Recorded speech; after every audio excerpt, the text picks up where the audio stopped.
So at the end of 2014, we had two standing in the Big 12, or maybe we had no standing in the Big 12 nationally.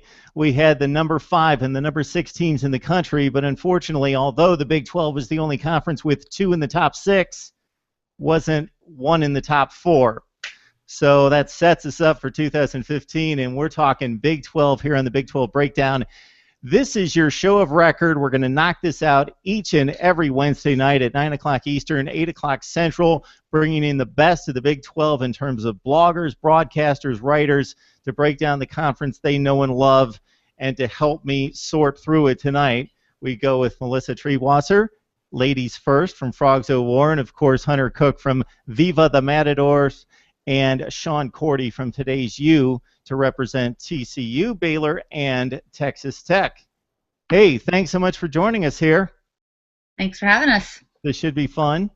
So let's start with that, and we'll lead with Melissa in regards to what happened last season. The Big 12, of course, unique in that there's no championship game anymore since 2010. TCU and Baylor, most people felt one of them was the conference champion. It appeared as though TCU was playing the better football down the stretch. Baylor won the head-to-head matchup. They both only had one loss. Just like Ohio State, Oregon, and Alabama, they were both left out. Your thoughts, Melissa, as we start this in regards to what is the perception out there about the Big 12, how strong the Big 12 is, and is there some misperception there? How good do you think this conference is? You know, it's hard to say it's misperception at this point when we have so many unknown quantities at the biggest position on the field at quarterback. If you look at the AP Top 25, you know, it is not Big 12 heavy, and it's really hard to argue that point. You've got, you know, TCU is really the only school returning a bona fide starter in the Big 12. We expect Seth Russell to be good at Baylor because he's a quarterback at Baylor, and they've shown that they tend to be pretty good. But again, we haven't really seen him in a high-pressure situation, a big game, so we've got to give him a little bit of time to see how that develops. You have an established quarterback at Texas, which in their case is a bad thing. You've got Baker Mayfield coming in at OU, it looks like, which – you know, we're actually putting out a piece here in a couple days talking about what Baker's done against the top-level competition in the Big 12 versus what he's done against the lower-level defenses. So we don't really know who he is yet. You've got a potential star at Texas Tech, but there's a lot of potential there with Pat Mahomes. So there's just a lot of unanswered questions outside of Boykin, possibly Russell, and probably Mason Rudolph at Oklahoma State. So when you don't know what you have behind center, it's hard to say, to guarantee a team is going to be great. You can expect good things out of OU, out of Texas, out of Oklahoma State, obviously out of Baylor and TCU, but until we see those guys in the field, sorry, no offense, Hunter, but you know, until we see those guys on the field, it's going to be hard to say for sure that these are good teams. So I don't mind being a little bit underrated at this point. I don't mind the national perception in week 1. In week 12, 13, that's probably going to be a problem. So, Hunter, your thoughts on what happened last season and what has to be done to avoid that happening to the Big 12 again? Well, the Big 12 has always been kind of this top-heavy conference. I mean, last year was Baylor and TCU. The year before, it was pretty much just Baylor and maybe Oklahoma for a couple of games thrown in there. I mean, it even goes back to 2008 when it was Texas, Texas Tech, Oklahoma, and then the rest of everyone. It's just been top-heavy ever since. I really like where Melissa went about the quarterbacks. Personally, as a Texas Tech fan, I feel obligated to say any mention of the name Baker Mayfield makes me want to throw tortillas at my computer screen and just boo rabidly everything I can. But I do think that he's a good quarterback. I think he has the potential to be incredible if he can cut down on his fumbles and he can make good decisions with the ball. If he can do that, Oklahoma's going to be great. They're always going to have talent up there. Bob Stoops and his visor recruit incredibly, incredibly well. But the reality is, I just think we're a very, very top-heavy conference, and I see no way to dispute that. There's no one that in the nation who is a sane person who can tell me that Baylor and TCU are not very, very good football teams. But everyone else is just up in the air. Don't know how Oklahoma State's going to be.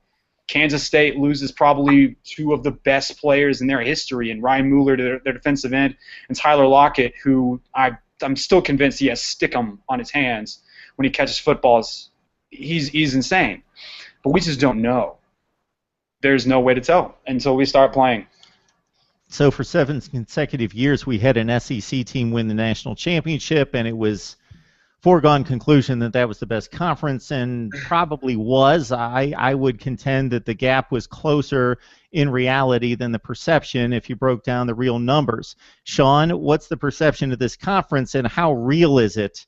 How good is the Big 12? Well, I think they all pretty much covered it, that it's very top-heavy. Baylor, TCU are like the only top two that actually have a real good chance at making the playoffs. But at the same time, you could see both of them falling down this year with the likes of Oklahoma State, Oklahoma, and Texas Tech even having a chance with new offenses and new looks, possibly taking over where Baylor and TCU left off last season.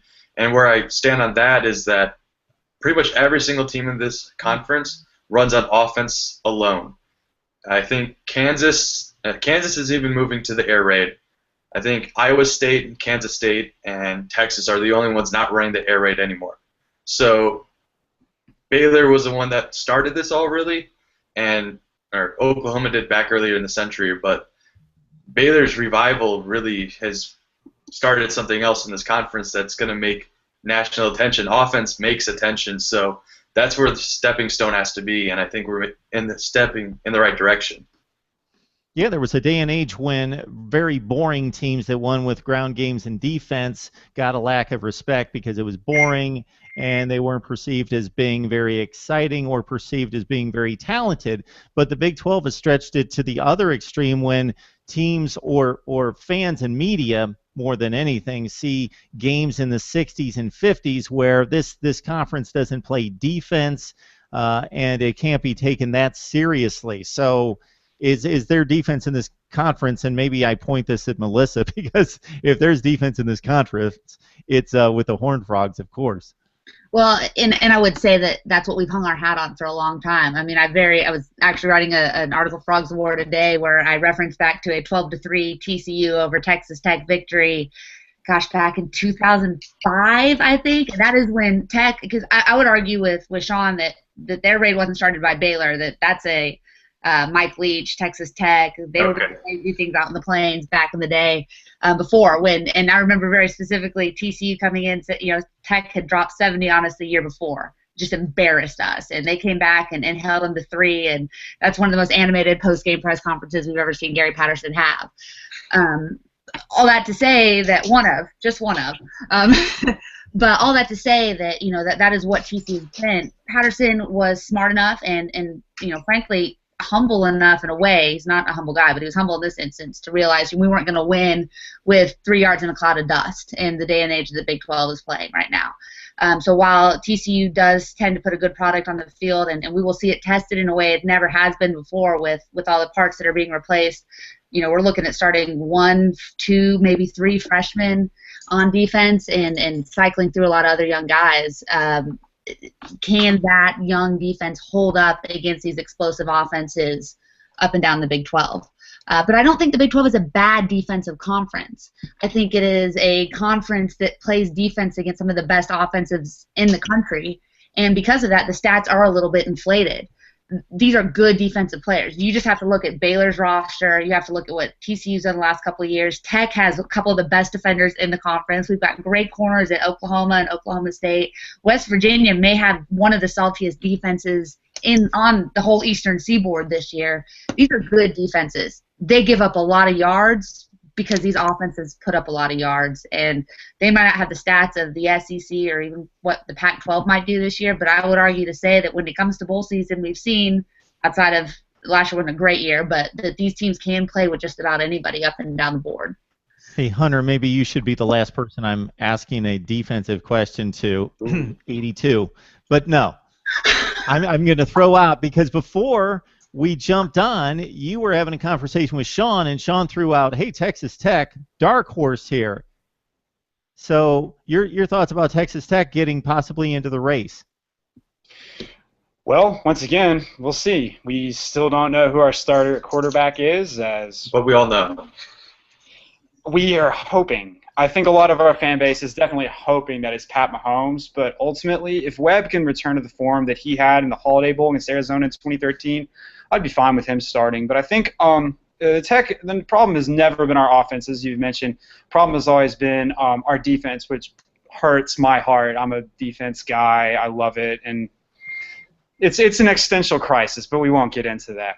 We're returning all seniors on our defensive line. We're returning the Big 12 leader in sacks, Pete Robertson, who, as good as Emmanuel Ogbah at Oklahoma State, and as good as Sean Oakman, and as good as the TCU defensive line as a whole are, he had one more sack than a lot of those guys. He's a legitimately good football player.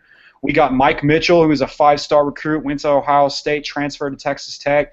He might see some playing time at rush end, which is Pete Robertson's position, or linebacker this fall.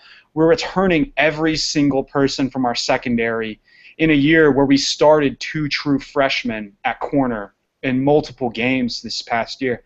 We're just a young team. And the seniors we had weren't exactly of the highest the highest caliber quality. Everything we replace is an upgrade at this point. How can it not be an upgrade, you say? Fair point. But there are some legitimately good players that are coming in. We've been hearing a lot of great things about Mike Alway, middle linebacker out of camp. Obviously, Mike Mitchell's a 5-star prospect, one of the best Nike Spark combines of all time. There's a lot of potential there, but we won't know until we step on the field. And to kind of bolster Melissa's point about the offenses in the Big 12 being good, let's look at what Baylor did to TCU's defense, dropped 61 points, and what Ole Miss did to TCU's defense, which was pretty much like slinging pebbles at them. It did more or less nothing. Let's take Texas Tech's defense. We went up against Arkansas, we got 42 scored on us. We went up against TCU, we got 82 scored on us. I mean, the offenses in the Big 12 are simply just that good. They can score on anyone. The defense is maybe not to the caliber of the others, but I'd wager that skill gap that everyone talks about with the Big 12 and everyone else, just a lot closer than everybody thinks it is.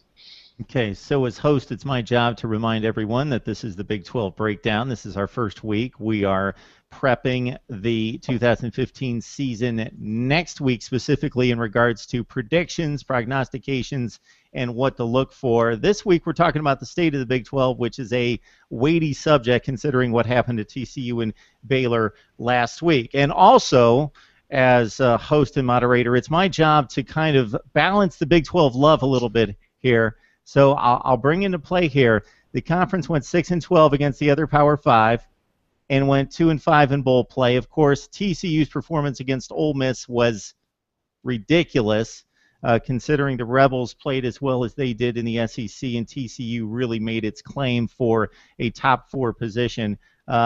Oklahoma and Texas are missing here. Oklahoma, I think, has taken way too much of a hit for one down season. It was only this time last year they were coming off a Sugar Bowl win over Alabama, but Texas has been down since Hunter mentioned 2008. So 2008 was that Oklahoma championship run against Florida, making it to the championship game, but it's been since 2009 and Texas getting to the Rose Bowl against Alabama that the Big 12 has made it all the way to the BCS or the national championship game. So considering those numbers, Sean, the Big 12 has games like Oklahoma, Tennessee. You've got TCU taking on Minnesota.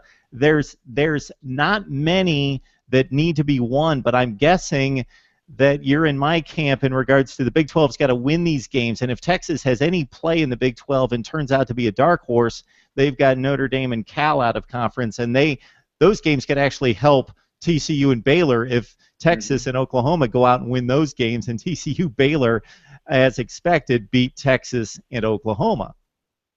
Yeah, so I've been writing an article recently about why God bless us all, that Baylor should be rooting for TCU to destroy Minnesota.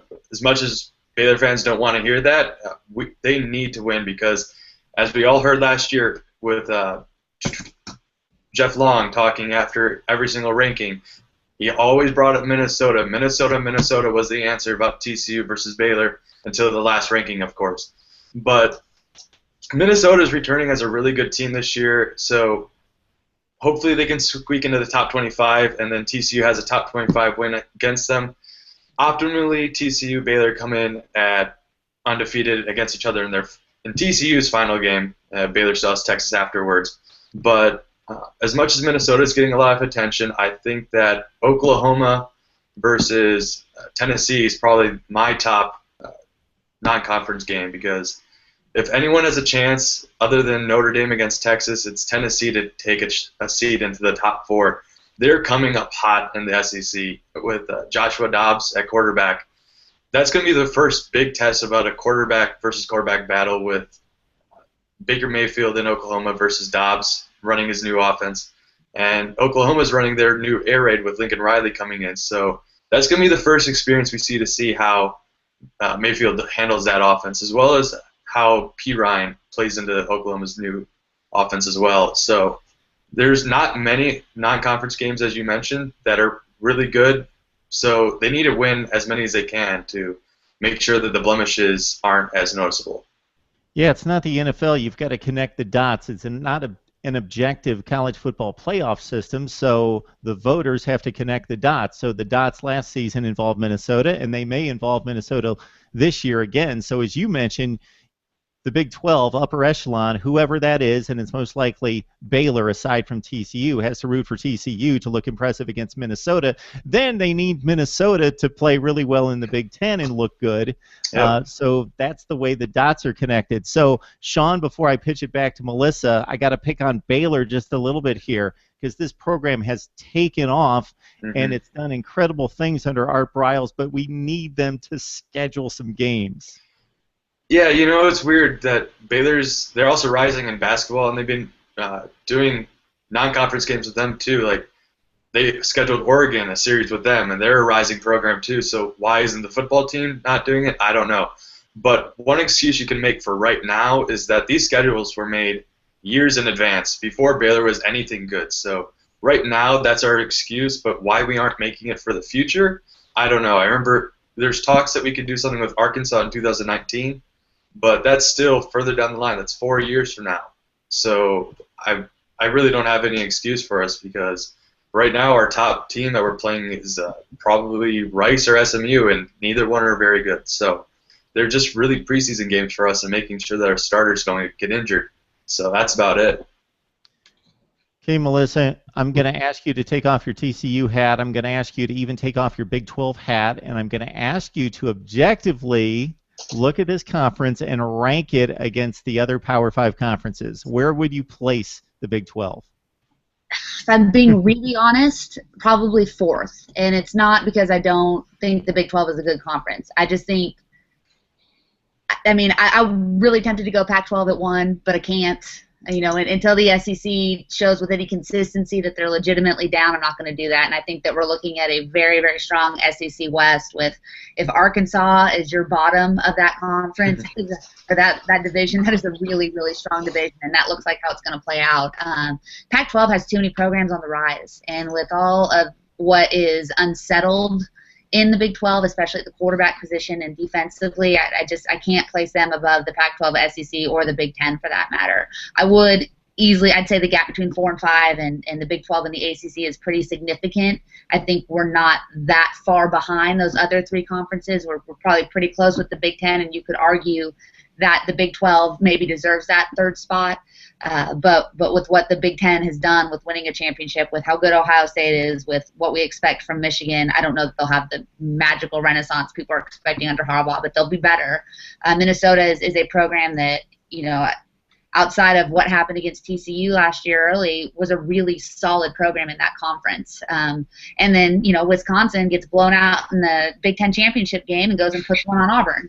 So, it's one of those things where you can't say that conference isn't in that upper echelon right now. I think the Big 12 has a chance to get back in that top 2 or 3 conversation this year if the quarterback play is as good as we anticipate it being. I don't think Sean can wait to jump in on this topic, but Hunter, you're up next in regards to the Big 12. Where do you place the Big 12? 4th. It's 4th. Like, we are a bad conference with 2 very, very, very, very good teams, and that's just the reality of it. I think the SEC top to bottom is probably the best conference still. Pac-12 second. Right now, Big Ten has the title. We can't move up to third. They have that. I think we're better than the ACC, especially because I don't think Florida State is worthy of all the hype, if they're even getting a lot of hype this year. I'm really not sure. I haven't followed them. Whatever hype they're getting, I don't think they're as good as they're hyped up to be, is what I'm trying to say. But yeah, we're fourth. There's just no way around it. Penn State looks to be on the rise in the Big Ten. Minnesota will still be a fairly good team. Can't ever count out Wisconsin. And they do have Michigan State, which did beat Baylor in that bowl game. Sorry, Sean. I know it's post-match disorder and all that kind of stuff. But, they're a good conference, and they deserve to be ranked above us because top to bottom they are better than us right now. Okay, before you said that at the end, Hunter, I was kind of reading between the lines that everybody thinks you're better than the Big Ten, but just because the Big Ten won the national championship, you have to rate the Big Ten above the Big 12. Sean, where would you place the Big 12? Here's a consensus, fourth. I think the rankings right there, they all said it before me. It's SEC, they're top to bottom, the best. Pac-12 has a lot of people rising to, and then the Big Ten, like Hunter just said, it's more than just Ohio State. Wisconsin, coming from there, I really know their program inside and out. They're fantastic. They're never going to have a bad offensive line or a running game. They're going to be good for years to come. They got a few good recruits coming in next year, years after. Michigan State as well, and then Jim Harbaugh hopefully working some magic over in Ann Arbor. So, I mean, Big 12, we have rising programs too, but until, like, going back to Melissa talking about proving our quarterbacks, I can't say that we're anything above fourth. ACC is definitely below us right now because they only have 2 or 3 top teams, and then the rest are kind of in the cellar. So you can't really say anything else other than that. Had I foreseen this conversation, I would have taken my ACC show I just finished up. I would have brought those guys on to argue Big 12 and ACC, and I would have just kicked back, and I would have loved that because there's no way they were ranking the ACC below the Big 12, but I get it. So I asked all of them last week, and they had the ACC sometimes third. And then, of course, it was fourth. It was never fifth for the ACC. Did you tell them to take off their ACC hats first or not? I might have forgotten to do that. No. That's right. I did forget to do that. You know who the big wild card is in all this, because we're talking Big Ten being probably the better or the best comparison, most comparable conference right now. So in the Big Ten, the 2 programs that could take off and elevate the Big Ten to challenge the SEC and the Pac-12 would be Penn State and Michigan. They are sleeping giants. They have coaches in place. They could take off. But what about Oklahoma and Texas? Those are the 2, for as much as you guys probably hate them, the Big 12 needs Oklahoma and Texas to reestablish themselves. So, Melissa, I'll start with you. Oklahoma, Texas. I mean, and I feel like I've lived this for almost 20 years now, being a TCU fan, TCU student, and alumni. At the end of the day, TCU Baylor are still the cute little programs that are doing it against all odds. And I don't think we are anymore, but that's still what the national perception of them is. For the Big 12 to have national prominence, plain and simple, Oklahoma and Texas have to be good. They don't have to be great. I don't know that they're going to catch TCU Baylor anytime soon if both of those programs continue on the path that they're currently taking. But they have to be recognizable. Oklahoma has to go and beat Tennessee in week 1. They have to. Anything less than that is going to be a huge disappointment. Tennessee's a program on the rise, but they should not be able to compete with Oklahoma as it stands right now today. If Texas could upset Notre Dame or make it close. I mean, Notre Dame is a bit of a sleeper pick for some insane people that think they're a playoff team. And if Texas can go out and find a way to win that game, which I don't think is impossible, I don't expect it, but I don't think it's impossible, all of a sudden the entire perception of the Big 12 would change overnight. Doesn't matter what they do the rest of the season. If they can hang their hat on that one big non-conference win, I think that would carry them a long way. And for us to have a chance, I mean, if Texas had been Texas last year, if Oklahoma had finished like Oklahoma, TCU or Baylor are in the playoffs, period. They just are. And it's unfortunate that that's the way that the system works. But you've got 4 spots. You've got voters all across the country, and there's still a lot of people that don't know what's really happening in the Big 12 from top to bottom. You're right, Melissa. In terms of Oklahoma and Texas, they carry the banner. Unfortunately, it would be nice if we could strip off the names of the teams and just say, hey, this is what they did on the field. And again, boy, there's just not many games to go to. So Well, if we and look at that's what what they happened were last supposed to do. year, what's that, That's what they Melissa? were supposed to do last year. Is it was supposed to be about who's playing the best football, but at the end of the day, if you are one of those teams that got left out, it's pretty easy to make an argument as to why. Trying not to just be sour grapes, but TCU, Baylor, I mean, everyone's been saying this. If they were Texas or Oklahoma and they're 11-1 playing the way they were at the end of the season, you're more than likely looking at getting a spot over Ohio State. Mm-hmm. Exactly, and you're talking about trying to knock Ohio State out of it. If it was like Minnesota just jumped out of nowhere and was ruling the Big Ten, they would be given a lot less respect than Ohio State. So it wasn't just Texas, the absence of Texas, Oklahoma, and TCU, Baylor. It was them trying to knock out Ohio State. And I believe that the College Football Playoff Committee tries to be as objective as possible, but it's impossible when you know the name on the front of the jersey. Exactly. So Hunter, the Big 12 needs to win these non-conference games, right? Mm-hmm. Absolutely. Definitely. Got to. That is how we increase our national perception. That is how we will drive money to this conference. That's how people are going to want to schedule our teams in the future. Is we got to be good and we got to win those games. Texas, Notre Dame. Personally, I don't think Texas is going to win anything significant until they improve colossally across the offensive line. I don't know if Swoops is the guy or not, but I do know that he has not gotten a fair shake behind their offensive line at all. TCU has to beat Minnesota, and unfortunately, they have to beat them dominantly. It's got to be just a blowing out like they did last year. Tennessee has to beat, or Oklahoma has to beat Tennessee. Just how it is. It's not an issue of keeping it close anymore. We can't play for style points. It's got to be wins. But there are two non-conference games that I'm kind of looking forward to that we really talked about a lot. Kansas State, we talked about them being a little bit of a wild card. And they're playing Louisiana Tech, I believe, in week 2 or 3. Mm-hmm. Louisiana Tech's been a pretty good team. They have been above average for where they are for a while. And I think it'll tell us a lot about Kansas State and therefore the state of that shaky middle part of the Big 12. If Kansas State struggles or even loses to Louisiana Tech. If they dominate, it'll tell us a lot again. And also, in week 1, I am morbidly intrigued by the South Dakota State Jackrabbits and the Kansas Jayhawks.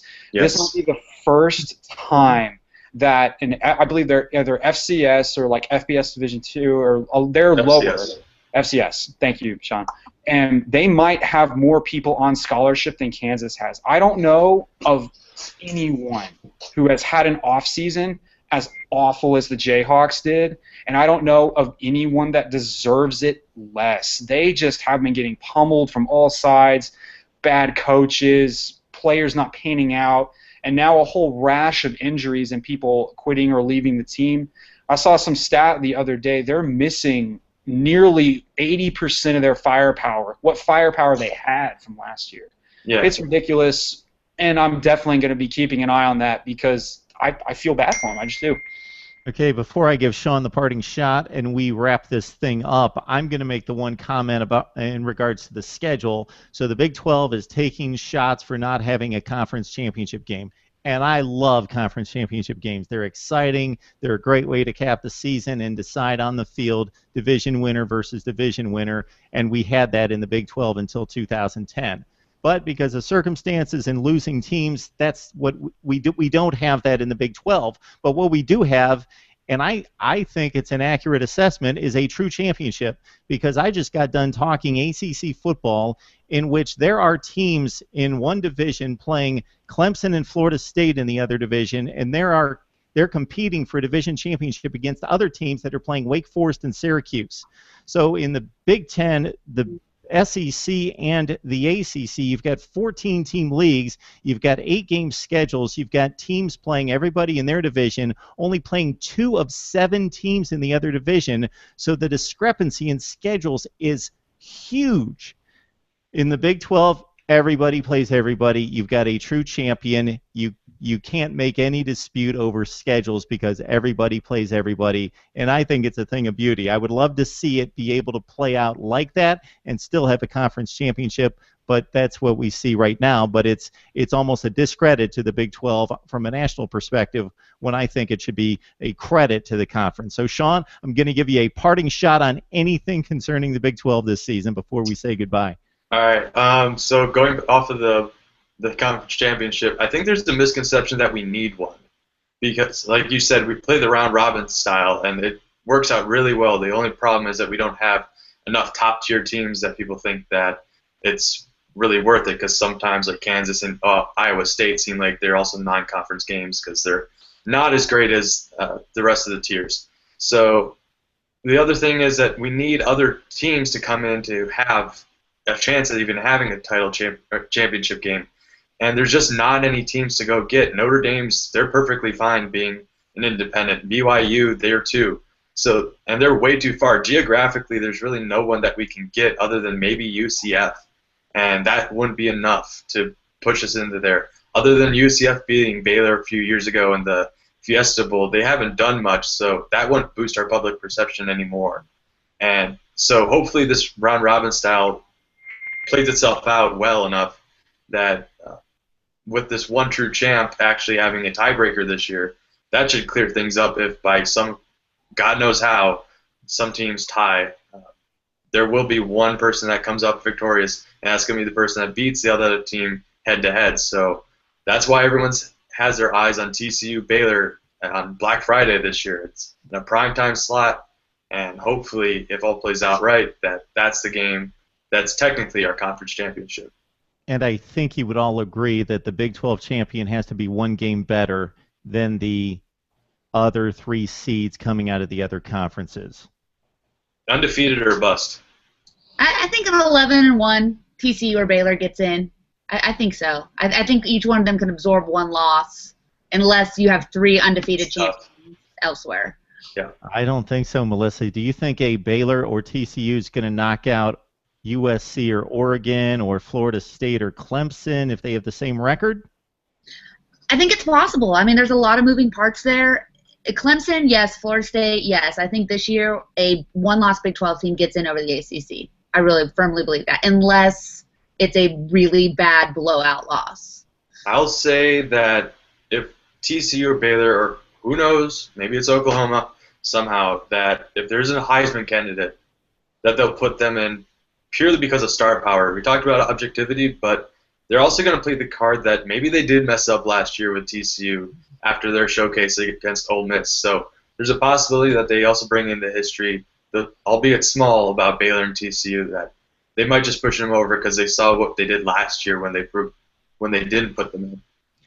And that's not necessarily knocking Ohio State out of it. Maybe they pull a very bold move and say, we learned from Florida State's performance in the Rose Bowl that we thought they weren't good enough to make it, even though they won all their games, and maybe they take 4 one-loss teams over a bad-performing 0-loss team. Mm-hmm. That would be crazy, but that could be a possibility as well. So this has been a lot of fun. So we got Melissa Treewasser from Frogs O' War. We've got Sean O'Cordy.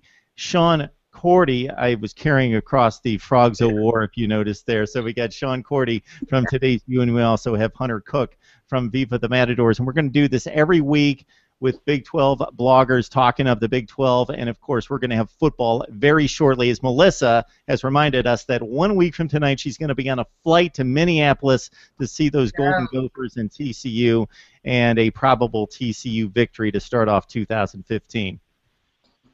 That should be exciting, Melissa. I could not be more excited. I'm really fired up. It's going to be a fun weekend. Good stuff, everyone. Appreciate you coming on. This has been the Big 12 Breakdown, and we will see everyone next time. All right. Thanks. Have a good one.